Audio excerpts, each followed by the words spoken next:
De mis ancestras y ancestros llamadores y llamadoras de lluvia. Yahweh, gloria, Yahweh, lluvia. Gloria a Yinukawi de los cielos de tu entrepierna,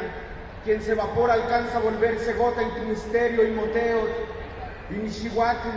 de otras vidas y Mishli ya me mojan, Chalchihuitlico y cascabel del río sonaron al sonarnos el sonido, al orinarnos, Oca, éramos amapolas, Oca, amar era el verbo, tras otra, ícano, tras chilistri de nuestro colibrí, polen en pico, aleteo en polen, huitzil, colibrí, flor de medianoche, flor de mediodía, Xochitlanesi, Juan Xochitlohuay, el cascabel sonaja, en el cerro Piutzin, donde abuelita no natatzin, donde abuelito no nanatzin, donde los abuelites de la mamá de mi abuelito Beto, mamacita, de donde soy nieto y bisnieto, tataranieto entero, todo pidieron lluvia, Trinaneki, Kiawit, en el sazón sagrado de Tláhuac. En 1900 y más atrás ofrendaron, llamaron, danzaron, comieron lluvia en Tlaloc, en ti, Aika,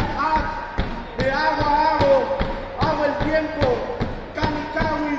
para el cóctel del maíz, para la calabaza y el chile, para el frijol, enredándose, haciendo quelites, haciendo milpa y mili, cuenco materno en su surco como estrías, como Ochtin, camino de constelaciones de polen, como Cuatli, como casa de serpientes nos nazco, ya era el momento, quema, sí que lo es, se avecina y hace eco, ecosistema del mismo verbo, era San Andrés de Pichuchuca, su casa en Cali, debajo de Dios, cuando animí que vivían,